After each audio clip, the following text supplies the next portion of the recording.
Bom dia, irmãos. A paz do Senhor. Olhe para quem está do seu lado e diga como você emagreceu. Como você está magrinho. Tinha te visto um pouco inchado, agora você está diferente.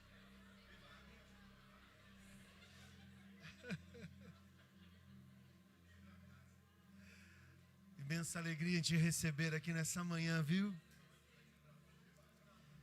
Falo isso em nome de todos os pastores dessa casa, todos os ministros, aqueles que o fazem através do Mevan Music. E sobre isso, uma ênfase muito específica sobre o que aconteceu ontem aqui. O pastor Ademir, a pastora Tati fizeram um movimento do céu aqui de mesa, comunhão, relacionamento, vida. E foi um tempo extraordinário que eles passaram e eu pude participar rapidamente no finalzinho da tarde. Irmão, tanto eu quanto a Viviane, a gente vem de música.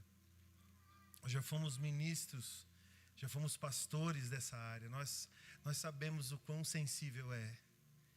E ontem, enquanto estávamos aqui sentados à volta num círculo, as cadeiras estavam num círculo, uma presença tão gloriosa nesse lugar, irmãos.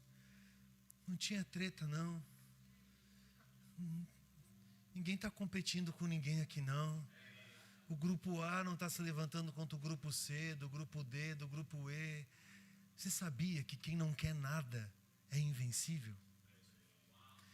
Você sabia que quem não quer nada se torna uma pessoa num nível diferenciado para a vida? Por que não dizer para a eternidade? Porque isso literalmente pavimenta a gente. É como se o Senhor definisse os fundamentos e os termos do que é relevante e o que não é relevante. E não querer nada parece que eleva um nível de autoridade sobre tantas coisas. E aí a gente vai percebendo que no caminho o Senhor vai colocando um menuzinho à la carte para a gente olhar e ver tudo que está disponível, e no meio daquilo, em algum momento, a gente precisa aprender a fazer isso aqui.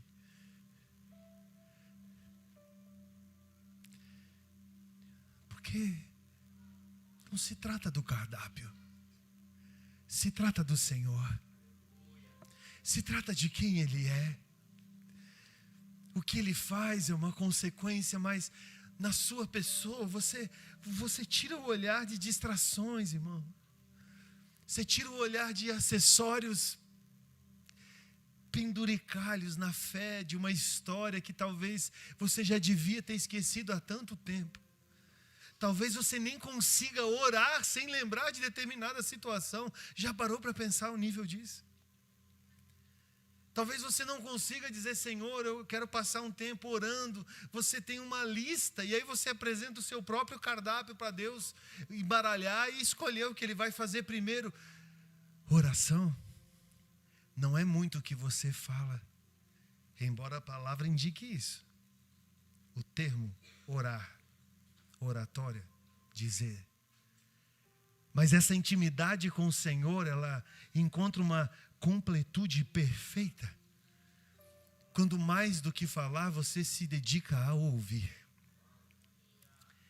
E quando você ouve, você vai ver que não é aquela negociação da fé, do menu, você vai ganhar alguma coisa essa semana, do cardápio que você vai ter isso ou aquilo outro, mas de uma presença permanente que vai estar com você em todo o tempo e que jamais vai te abandonar. E isso nos transforma. E muitos de nós são vistos como rebeldes, porque decidiram viver um evangelho que não negocia, um evangelho reto, íntegro.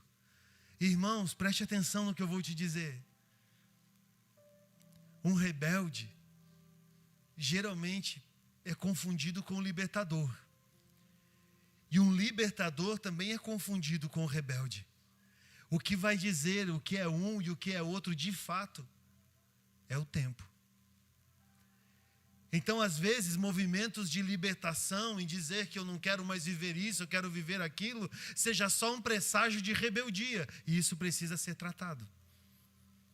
Porque quem chama a gente de protestante é a Igreja Católica. Eu não quero viver protestando o resto da vida, irmão.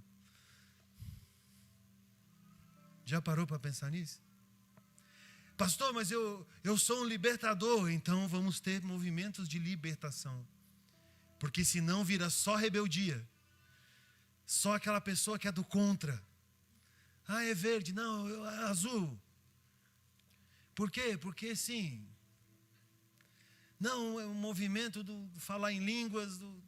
Não, é cor de rosa.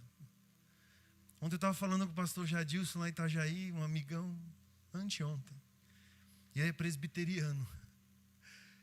E ele anda há muito tempo com a gente lá, irmão. E presbiteriano, né? Liturgia.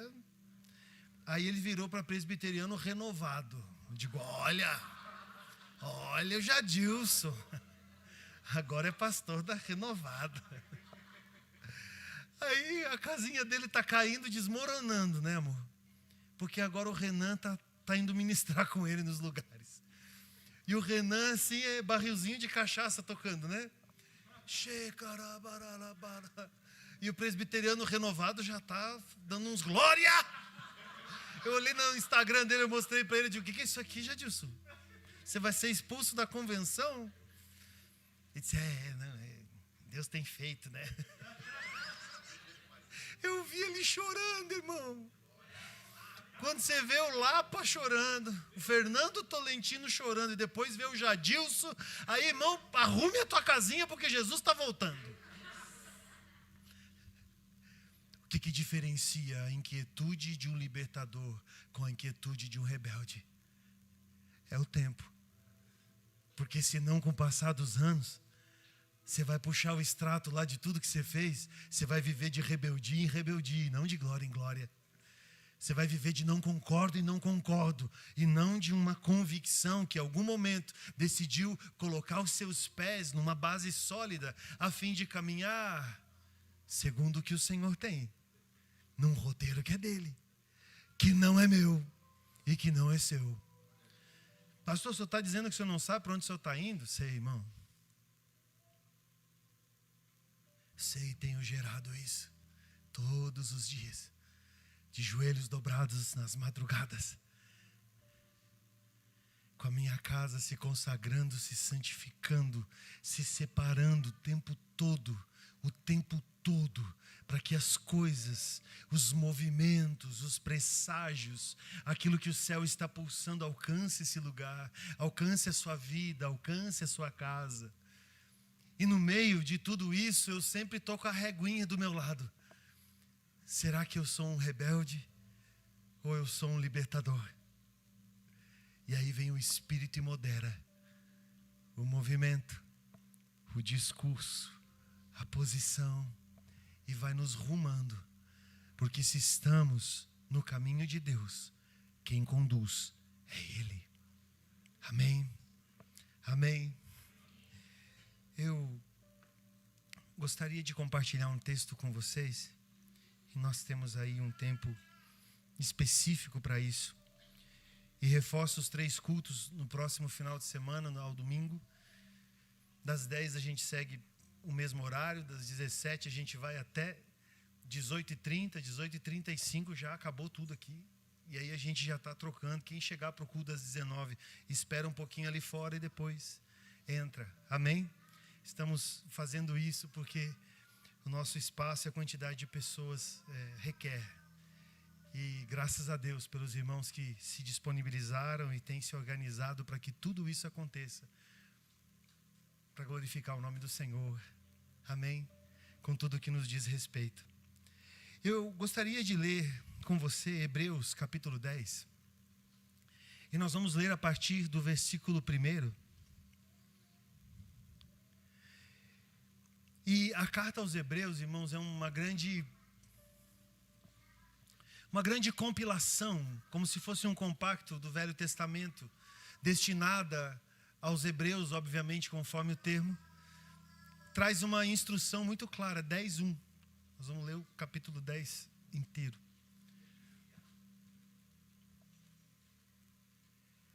E quando nós vemos essa comparação em relação a Hebreus, esse rumo que Hebreus nos traz em relação à fé, nós compreendemos tantas coisas que está num calendário muito superior ao calendário humano. Ontem, por exemplo, foi do pôr do sol de sexta-feira ao pôr do sol de ontem, ao nascer do sol de ontem, foi a comemoração do ano judaico, né? O novo ano judaico. E nesse texto muito específico,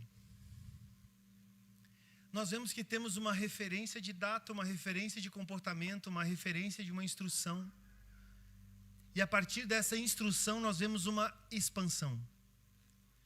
Aquilo que começa através de um povo escolhido por Deus, toma forma e encontra uma prática perfeita na figura de Cristo. Então, se você não leu o livro de Hebreus inteiro, por favor, exercite-se a isso nesse mês. Mas leia devagarzinho, não tenha pressa.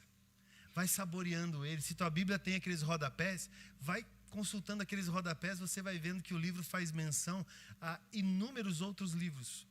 E a Bíblia nisso é perfeita. E tem nela tudo o que precisamos. Amém? A lei traz apenas uma sombra dos benefícios que hão de vir, e não a sua realidade. Repita comigo, realidade. Aqui quando fala de lei, você viu que está com L maiúsculo? Está fazendo menção à lei de Moisés. Aquilo que por Moisés coube uma instrução e práticas foram disponibilizadas através de todas as normativas de como as coisas deveriam ser. Amém? E em todo esse complexo, esse grande emaranhado de informações, existem referências que sempre foram extraídas ou trazidas do céu, porque o modelo da perfeição é eterno e não é terreno. É como se Moisés fosse tendo aquele presságio, e não somente uma impressão no espírito, mas uma instrução muito clara de como deveria ser, de como a arquitetura desse movimento deveria ser. E o homem, na sua interpretação, entendeu que a completude estaria ali. Mas Hebreus, repito, vai desconstruindo isso, abrindo as caixinhas, a fim de que nela, através de um zoom maior, nós possamos encontrar Jesus em absolutamente tudo o que a lei representa. Você está me entendendo? A lei traz apenas uma sombra dos benefícios que hão de vir e não a sua realidade. Por isso ela nunca consegue, mediante os mesmos sacrifícios repetidos, ano após ano, aperfeiçoar os que se aproximam para... O que está escrito ali? Aqui está dando continuidade a um assunto que no capítulo 9, há um debruçar sobre sacrifício. E Jesus entra nesse centro sacrificial suficiente para a remissão de pecados. Agora, esses sacrifícios por si só não conseguiu, mediante os mesmos movimentos repetidos ano após ano, aperfeiçoar os que se aproximam para adorar. É como se o mesmo pecado recorrente, ainda que perdoado recorrentemente, não gerasse por si só um exercício de aprimoramento. Tipo, eu vou pecando e vou me arrependendo e aí eu estou sendo aprimorado. Não. Nem o processo de remissão do pecado te aprimora. Pastor, eu tenho uma experiência na minha fé maravilhosa. É mesmo, eu sou um pecador costumaço. Já encontrei uma graça de Deus extraordinária, do tanto que eu peco e do tanto que Ele me perdoa. Você não está sendo aprimorado em nada. Absolutamente nada. Segue o texto. Se pudesse fazê-lo, não deixaria de ser oferecidos, ou seja, um só não seria suficiente. Um perdão apenas por um pecado não seria suficiente para transformar, pois os adoradores, tendo sido purificados uma vez por todas, não mais se sentiriam culpados de seus pecados. Você nota que tanto no versículo 1 quanto no versículo 2 faz uma menção específica à adoração? O que é adoração, pastor? Adoração é participar do Mevan Music. Não só isso, também é. Adorar a Deus é viver. Adão não foi um personagem criado aleatoriamente, não foi um indivíduo, uma pessoa criada aleatoriamente. A sua vida expressava adoração, e o sentido, o significado dessa adoração, por sua vez, produzia culto. Culto não é o ajuntamento dos crentes no auditório que agora promoveu um culto, também é culto, o ajuntamento solene, mas a vida por si só é pautada e mediada através de um altar que se estabelece. É como falar de dízimo. Eu não vou perguntar se você dizima ou se você não dizima, porque todo mundo dizima. Você sabia? Para o bem ou para o mal. Esse dinheiro não é seu e ele não fica com você. Nem que você queira ser o cara mais organizado em todas as suas planilhas. Ele vai para algum lugar. E se não vai para Deus? Não, pastor, vai para o mundo, eu estou investindo, estou na minha família e tal. Não é seu. No meio desse processo de adoração, em se encontrar como um verdadeiro altar inclinado ao Senhor, você caminha através dessa inclinação e manifesta o aroma, o perfume, aquilo que vai chegar às narinas do Senhor ou aquilo que literalmente será repudiado. Pastor, o senhor está falando de dinheiro porque no final só vai levantar envelope? Não. Eu só estou falando que dinheiro é a menor parte de todo o processo. Agora, dinheiro sempre vai falar a verdade do que está dentro do seu coração. É como se fosse uma denúncia prática. Esse texto de culto em relação à adoração, ele nos coloca em um lugar de pensar e refletir. Porque não são os erros e o perdão dos erros que fazem com que a fé aconteça, mas é uma consciência que nos encaminha até o Senhor por uma vida que aprendeu a renunciar e encontrar no Cristo tudo que é suficiente. E nisso não ficar reivindicando perdão o tempo todo. Ainda que se reconheça como pecador, você precisa ter certeza do quanto que aquele que liberta e perdoa também está me observando. Você está me entendendo, irmão? Olhe para o irmão que está do lado e diga: o pastor Israel é gente boa, não fique bravo com ele. Olha aí, me ajuda aí, irmão. Ele é gente fina, irmão, não fica chateado com ele não. Versículo 3. Contudo, esses sacrifícios são uma recordação anual dos pecados. Pois é impossível que o sangue de touros e bode tire pecados. Eita! Mas não era um movimento comum do tempo, específico, em relação ao perdão? Hebreus está questionando isso. Próximo. Pois, por isso, quando Cristo veio ao mundo, disse: sacrifício e oferta não quiseste, mas um corpo me preparaste. De holocaustos e ofertas pelo pecado não te agradava. Eu conheci gente que ofertava e dizimava por consciência pesada. Ainda. Eu não sei você, mas eu conheço igreja que faz isso até hoje. Conforme o tamanho da desgraça, é o tamanho da oferta.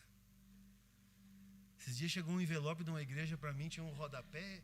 Aí, o crente, você sabe que crente não fofoca, né, irmão? É tudo conversa a nível de oração. Aí começou a chegar um monte de foto para mim do tal do envelope e tal, e estava ali as tabelas. Eu disse: meu Deus do céu, com 3 envelopes desses, a gente quitava esse telão aqui, é rápido, Viviane. Aqui, ó, pá. Eu fiquei olhando, era a oferta da culpa.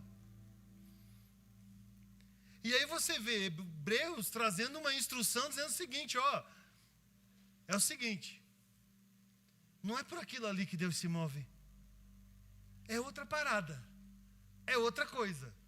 Recalcula a tua rota, porque se você quer caminhar num lugar de adoração, você precisa entender o que realmente move o coração de Deus. Isso é importante você compreender como um adorador, amém? E todos nós somos aqueles buscados cotidianamente, como a expressão do texto diz, que o Senhor procura os verdadeiros adoradores.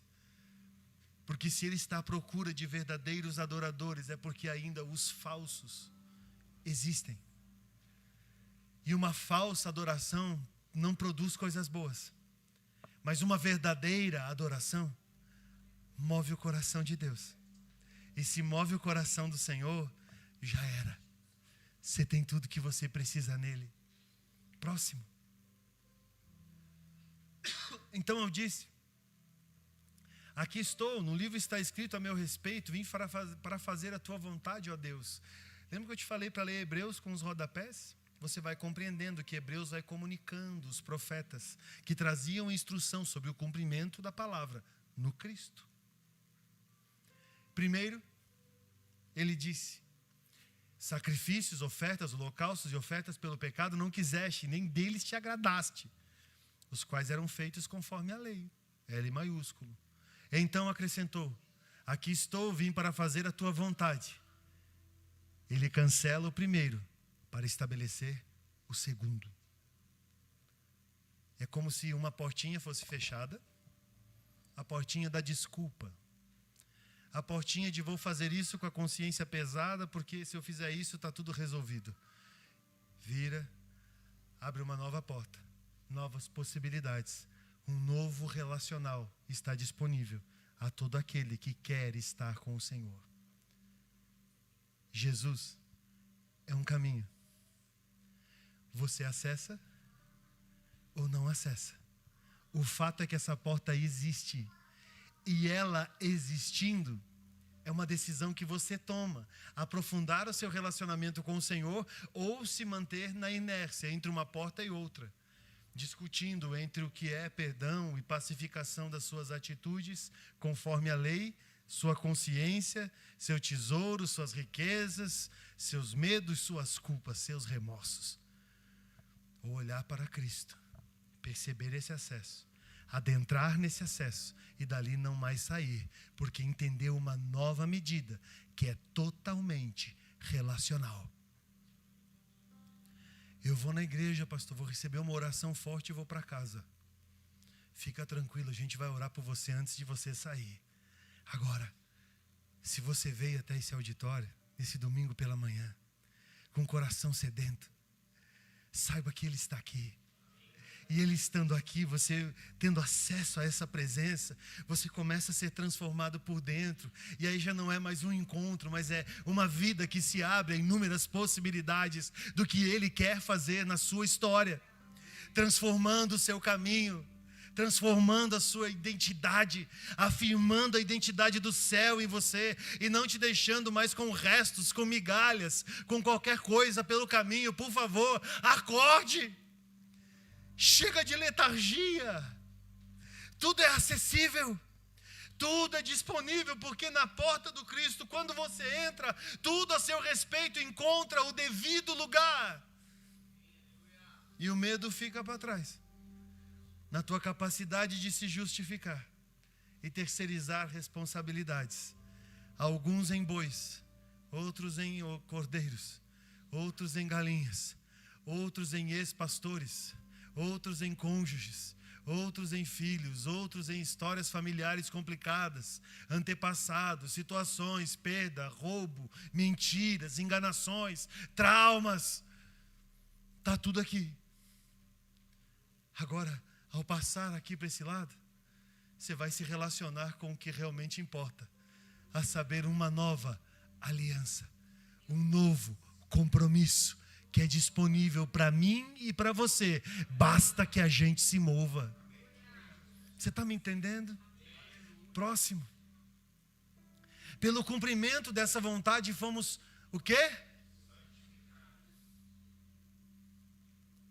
Pelo cumprimento dessa vontade fomos santificados por uma prática, uma decisão do Pai em relação ao Filho, por meio do sacrifício do corpo de Jesus Cristo, oferecido uma vez por todas. Muda tudo.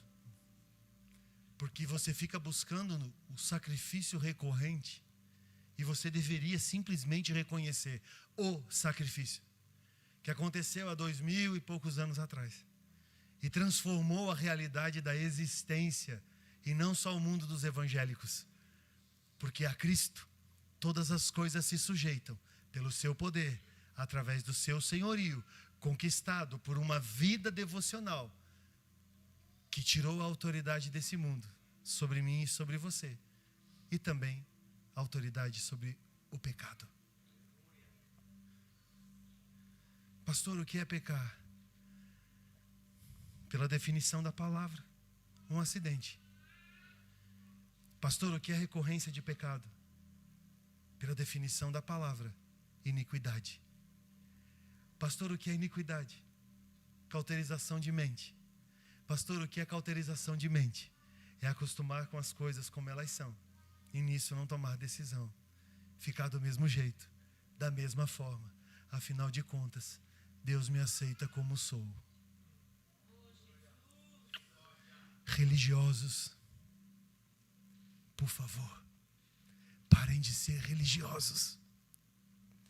Parem de perder tempo com autopiedade. Parem de perder tempo com autopiedade. Dedique tempo com uma vida que se entrega e vive a verdade do reino. Próximo, por favor.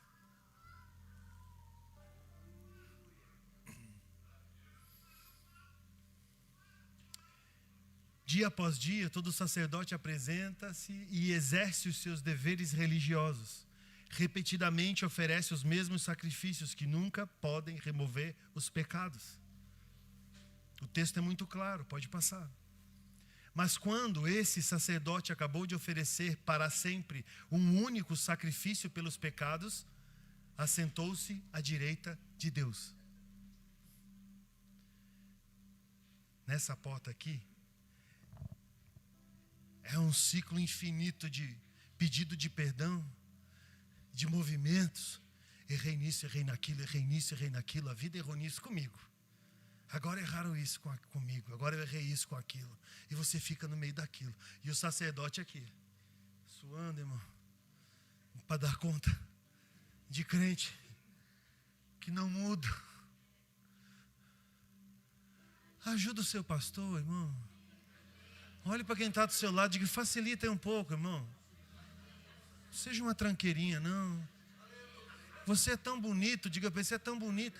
Ajuda o pastorzinho. O pastor está precisando da academia. Eu só estou fazendo menção do sacerdócio, tá? Não estou dando indireta nenhuma, fique tranquilo. Quem me conhece eu não dou indireta, eu falo na cara. Você tem o melhor pastor, irmão. Você quer ter um pastor assim, que fala na tua cara? Marca um horáriozinho depois, com a Patrícia. Quero falar com o pastor Israel. Vou falar tudo na tua cara, tá? Você nunca vai ficar na dúvida, dizendo, sei lá que o pastor ficou pensando isso. Não, irmão, você vai saber o que eu penso. Só veja se você quer saber a resposta mesmo. Me ajuda a te ajudar. Agora, Jesus não fica suando e dizendo, ai meu Deus, o Israel de novo. Oh Senhor, o Israel novamente. Senhor, perdoa o Israel. E taca-lhe fogo no churrasco, né? Dá-lhe sacrifício para todo lado. E o Israel tranqueiro. E Jesus ali, sofrendo por causa do Israel. Nossa, Jesus está tão triste. Sabe aquele Jesus da católica? É o sacerdócio da antiga. Tadinho de Jesus, né? Vamos carregar ele. Não, irmão, não é esse Jesus aí que eu acredito, não. Esse Jesus aí é o do aleijadinho lá, com cara de derrotado. Porque Jesus fez uma vez e disse, deu. Está consumado. Deitou o cabelo para o lado. Ascendeu aos céus. À destra de Deus. Foi. Pastor, mas então como é que a gente não vive isso? Você está no limbo. Vou para Jesus, volto para a lei.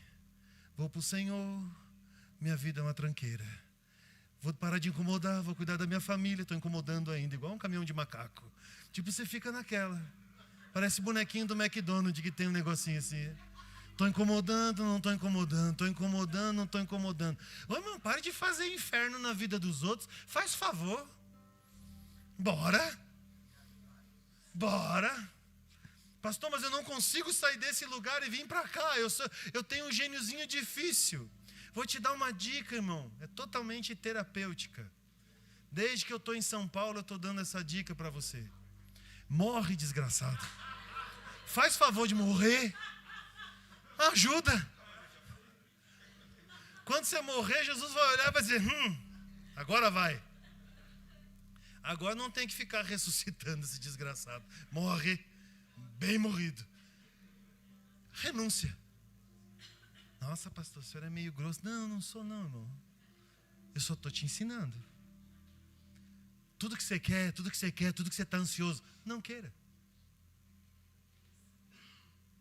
Mas como é que eu não quero, pastor? Não queira. Mas daí eu vou ser passado para trás. Mas aí aquela pessoa vai ficar com a razão e eu não. Mas aí os meus inimigos vão triunfar sobre mim, pastor. Eu já fiz campanha para matar meus inimigos. Salmo 23. Preparas uma mesa na presença dos meus inimigos. Você acha que essa mesa é para você ostentar, comendo perinha importada, mexinha, para quem achava que a vida estava difícil?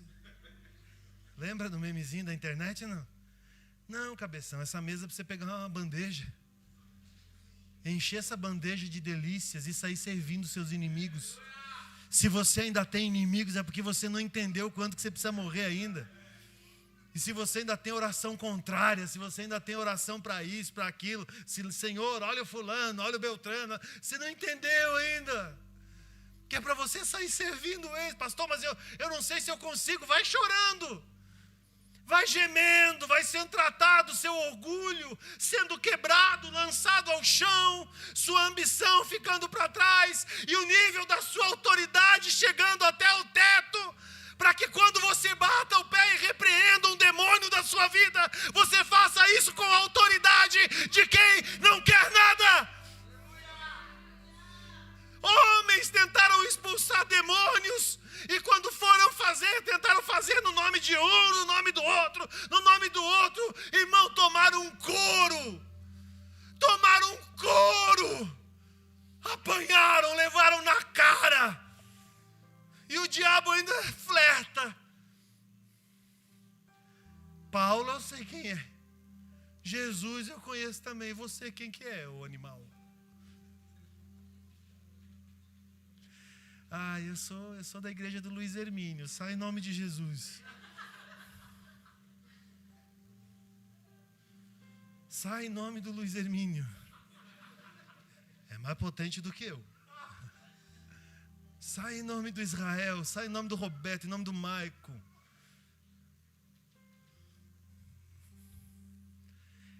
Você vai começar a aprender a bater o pezinho e a dizer, sai em nome de Jesus. Você vai ver o inferno montando castelinho à sua volta, você vai bater o pé e vai dizer, aqui não, Satanás. Aqui não. Aqui você não tem voz não, calha a boca. Aqui você não governa. Aqui você não governa. Porque o sacrifício necessário para me reconectar com o Senhor, nesse exato momento, está assentado à destra do Pai. E estando assentado à destra do Pai, eu entendi que essa porta aqui não serve para nada. É só para mim ficar no looping. Agora eu entrei aqui, Satanás. Minha consciência mudou, meu coração mudou, meu vocabulário mudou, minha mente mudou. Eu quero ser um agente de transformação. Eu quero mudar o negócio. E você encontra autoridade pelo que renuncia. Pastor, mas amanhã é segunda-feira, amanhã é o dia que eu não tenho nada para renunciar. Tem sim. Comece renunciando às suas expectativas humanas, na força do seu braço. Já é um excelente começo. E depois entra num nível mais superior, tipo, eu sou um Zé Mané mesmo. Deus me chamou desse jeito. E agora eu estou entendendo que eu estou me tornando alguém porque eu estou entrando num nível de renúncia. Entrando nesse nível de renúncia, a vida está tomando outro rumo. Eu estou começando a perceber que existem inúmeras chaves na minha mão. Eu só preciso aprender a usá-las na hora certa, no momento certo, para que a minha vida não continue num looping de sacrifício em sacrifício, em perdão, problemas, corrige problemas, ajusta problemas.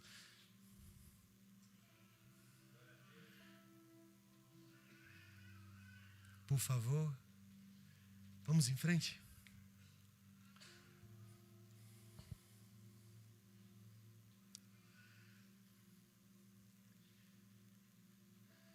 Daí em diante, se referindo a Cristo, Ele está esperando até que os seus inimigos sejam como estrado dos seus pés. O cumprimento da palavra, acerca também da sua volta. Porque por meio de um único sacrifício, Ele aperfeiçoou para sempre os que estão sendo.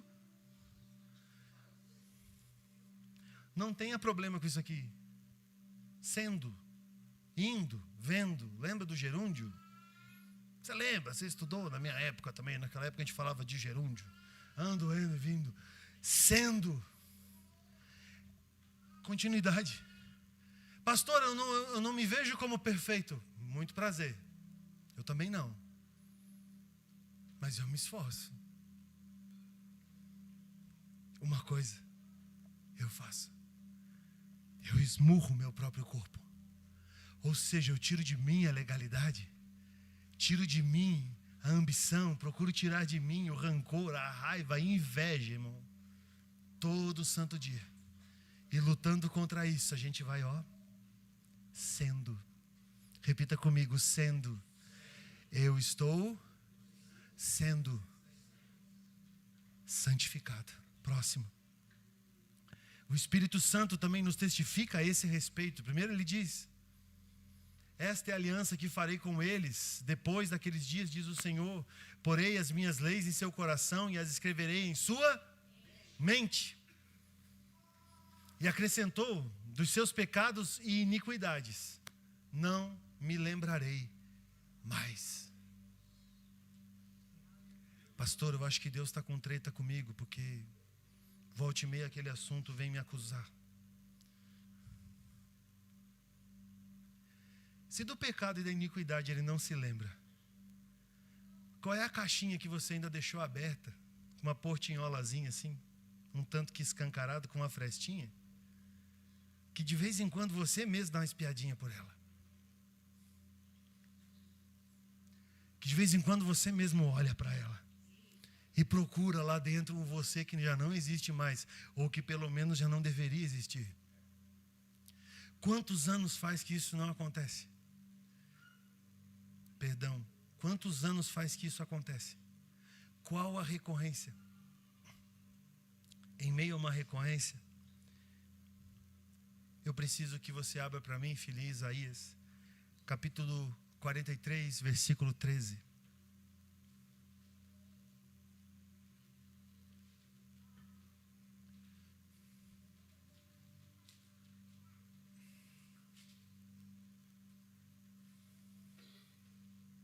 Desde os dias mais antigos eu sou. Não há quem possa livrar alguém da minha mão. Não há quem possa livrar alguém de minha mão.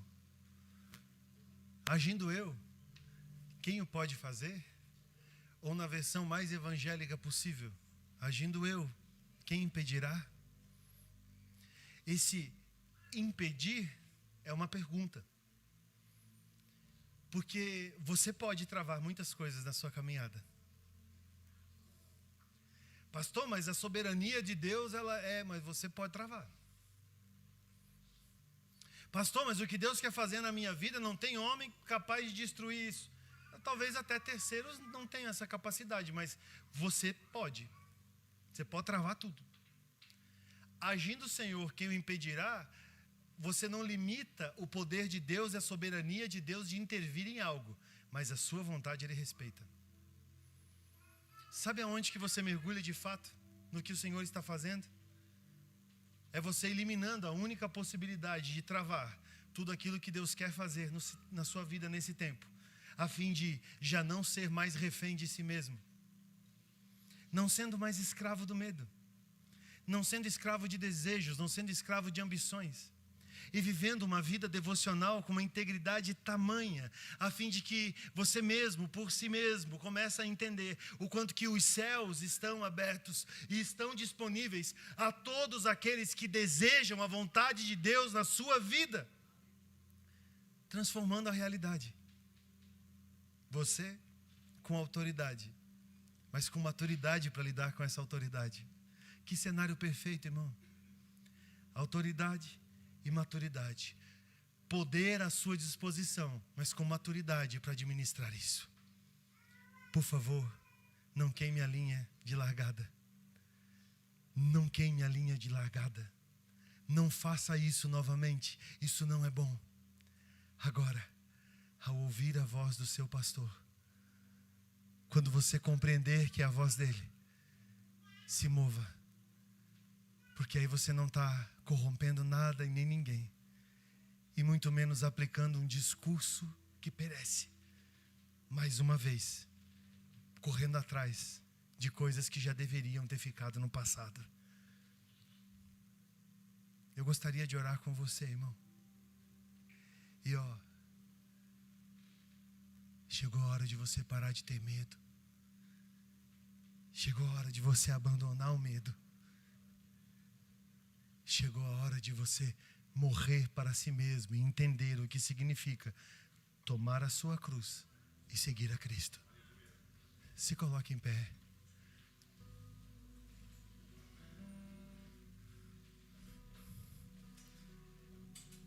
Não podemos mais brincar de igreja.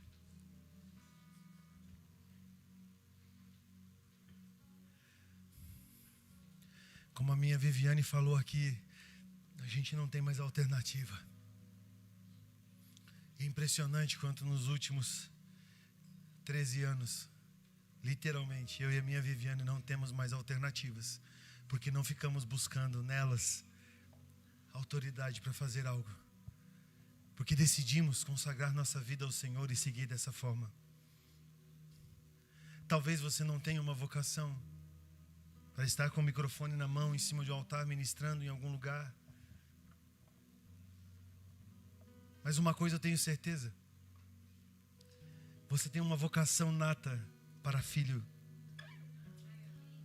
E o que eu sei é que filhos de rei governam. E você precisa aprender a governar a sua história. Governar a sua vida.